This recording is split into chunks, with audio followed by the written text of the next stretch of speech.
Depuis toujours, la mer nourrit les hommes. Mais depuis quelques dizaines d'années, à côté de la pêche traditionnelle, une nouvelle filière s'est développée. La pisciculture marine, comprenez l'élevage de poissons en mer.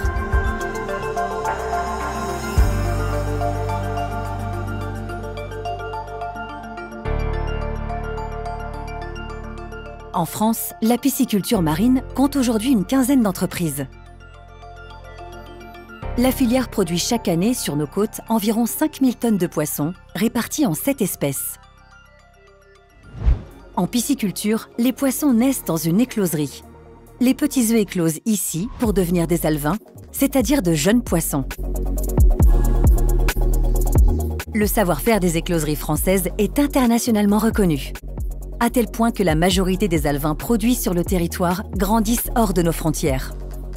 C'est assez paradoxal de produire de l'alevin en France, de qualité, de devoir l'exporter et de le réimporter en France après pour le commercialiser.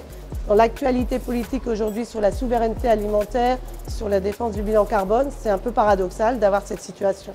Pour innover, la filière s'appuie notamment sur la recherche. En une cinquantaine d'années, la plateforme expérimentale de Palavas a mis au point toutes les techniques d'élevage de poissons marins. Ici, les chercheurs de l'Ifremer et de l'INRAE sélectionnent les meilleures lignées de poissons et travaillent sur la génétique, la reproduction, le bien-être. Ils cherchent aussi à améliorer la performance des élevages et à garantir un impact environnemental minimal. En France, la filière a notamment développé la charte qualité aquaculture de nos régions, ainsi que des cahiers des charges label rouge ou encore agriculture biologique. Des démarches exigeantes sur la fraîcheur, la traçabilité, mais aussi l'alimentation fournie aux poissons. De plus, les élevages français assurent un contrôle strict de la qualité des eaux et de leur environnement. Pour nous, notre environnement est notre lieu de travail. Donc les premiers qui sont impactés par les changements potentiels de notre environnement, c'est nos poissons, donc c'est notre production, c'est nous. Donc notre environnement, on y tient, on y fait super attention. Ici, par exemple, cette ferme marine située en Corse a noué depuis 20 ans un partenariat avec une station de recherche sous-marine. Objectif, contrôler son impact sur l'environnement. Donc on va prendre la qualité des eaux, on va faire des prélèvements qui vont être analysés en laboratoire. On va étudier le pH, la salinité, la turbidité, l'oxygène dissous. Tout ça, ce sont des critères qui vont nous donner l'état de vitalité général du milieu.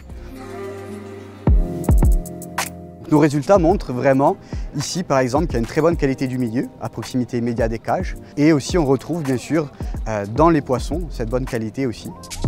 Les sites d'élevage font aussi l'objet d'un suivi sanitaire rigoureux exercé par des vétérinaires.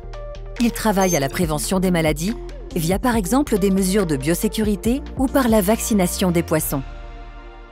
Assurer le bien-être du poisson, c'est aussi vérifier qu'il se porte bien en l'observant sous l'eau ou en analysant le taux d'oxygène. Enfin, l'alimentation est équilibrée et respectueuse du cycle naturel de chaque espèce. Donc, la composition des aliments, elle est vraiment très spécifique. Il y a les produits d'origine marine, les farines de poisson, les huiles de poisson.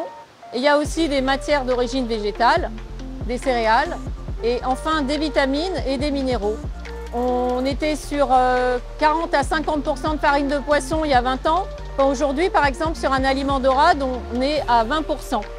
Pour limiter encore plus son impact sur les stocks de poissons, l'activité aquacole valorise de plus en plus ce que l'on appelle les coproduits de la pêche, c'est-à-dire la peau, les têtes et les arêtes de poissons non utilisées dans un objectif d'économie circulaire.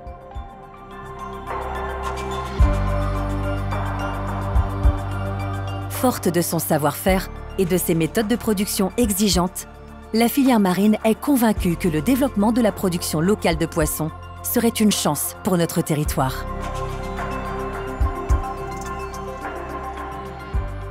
Le premier poste de dépendance alimentaire de la France aujourd'hui, ce ne sont pas les fruits et légumes qu'on achète de plus en plus à l'étranger, c'est de très loin les produits de la mer. 80% des poissons que nous consommons aujourd'hui en France sont importés alors que nous avons encore des pêches, des littoraux, des outre-mer, et nous pourrions être en aquaculture marine ou terrestre beaucoup plus fort que nous le sommes aujourd'hui, à condition d'accepter ces systèmes aquacoles à développer, c'est-à-dire avec des investissements, des bâtiments, de l'innovation, de la technologie.